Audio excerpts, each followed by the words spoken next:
एक बार फिर से सच्ची खबर के साथ सच तक रियल न्यूज रीवा के साथ मैं निखिल पाठक आपको ले चलते हैं रीवा जिले में, जहां पे जिला सहकारी केंद्रीय बैंक कर्मचारियों ने कुछ मांगों को लेकर यहां पे हड़ताल करके रखा है।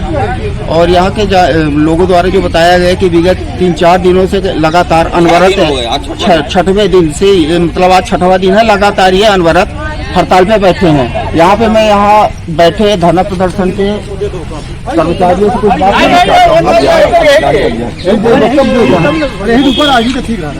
जी सबसे पहले तो अपना परिचय नाम बताने के कुछ हैं। संतोष कुमार गौतम, जिला सहकारी केंद्रीय बैंक कर्मचारी संघ रीवा यूनियन।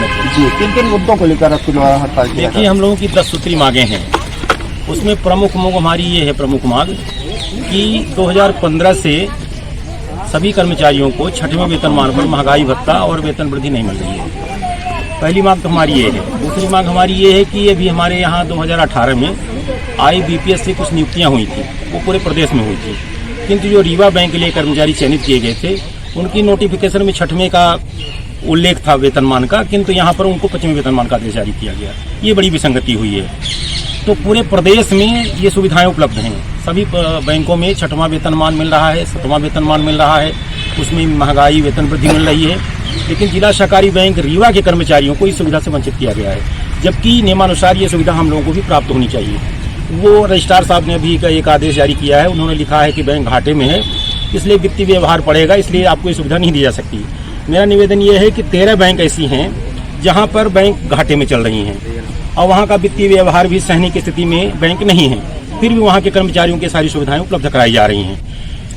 बस हम लोगों का भी यही निवेदन है कि ये सुविधा हम लोगों को भी दी जाए, अन्यथा अनवरत हम लोग जो है 27। आपने बताया कि ये आपका अनवरत 6वां दिन चला था, अभी तक में यहाँ के कोई जिम्मेदार लोग नहीं, अभी किसी जिम्मेदार अधिकारी के द्वारा हम लोगों की समस्याओं के संबंध में कोई जानकारी नहीं ली गई, न कोई सार्थक चर्चा की गई, न किसी तरह का कोई आश्वासन ऐसा दिया गया कि हमारी समस्याओं पर वो कोई विचार कर रहे हैं।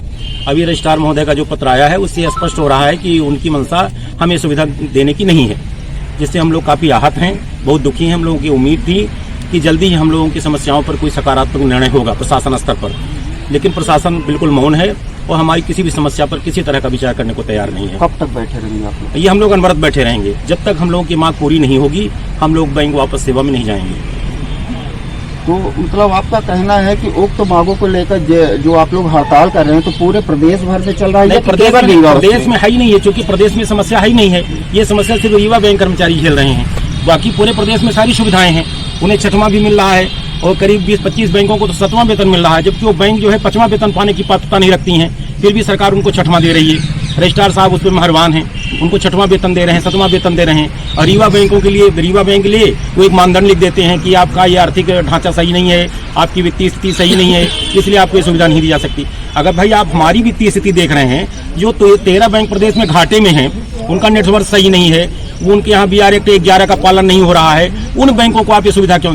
एक्चुअली है क्या कि 6वां वेतनमान और 7वां वेतनमान देने के लिए रजिस्ट्रार महोदय के द्वारा एक जो है दिशा निर्देश जारी किया गया है। उसमें यह है कि जो बैंक ये वेतन प्राप्त कर रही हैं, उन्हें भुगतान हो रहा है, यदि वो वेतन पाने के बाद भी वो लाभ में रहेंगी, लेकिन 13 बैंक इसका पालन नहीं कर रही हैं, फिर भी वहां पर वेतन विड्रा नहीं हो रहा है, वहां पर उनको सुविधाएं दी जा रही हैं और रीवा बैंक के कर्मचारियों को सुविधा नहीं दी जा रही है। इससे हम लोग काफी आहत हैं। हम लोगों ने बहुत सारा प्रयास किया, बहुत निवेदन किया कि चलो किसी तरीके से शायद हमारी बात प्रशासन सुने। अंततः जब कहीं से कोई सुनवाई नहीं हुई, किसी ने हमारी बात नहीं सुनी, तब हम लोगों ने ये कदम उठाया है। चलिए बहुत बहुत धन्यवाद हमको जानकारी देने के लिए, हमसे बात करने के लिए। तो आपको बताना चाहता हूँ, अपने दर्शकों को मैं बताना चाहता हूँ कि जिला सहकारी केंद्रीय बैंक कर्मचारी संघ के जो अध्यक्ष हैं यहाँ पे, इन्होंने जानकारी दिया अपनी जायज मांगों को लेकर। कर्मचारी लोग विगत 5 दिनों से, आज ये 6वां दिन है, अनवरत बैठे हैं और अभी तो कोई जिम्मेदार अधिकारी प्रशासनिक यहाँ पे नहीं आए कि जो इनको कोई आश्वासन दे सकें। इन लोगों का कहना है कि जब तक कोई सार्थक निर्णय, सकारात्मक निर्णय हम लोगों के लिए नहीं लिया जाएगा, आश्वासन नहीं दिया जाएगा, हम लोग अनवरत इसी तरह से भूखे प्यासे हड़ताल में बैठे रहेंगे। इसी के साथ निखिल पाठक।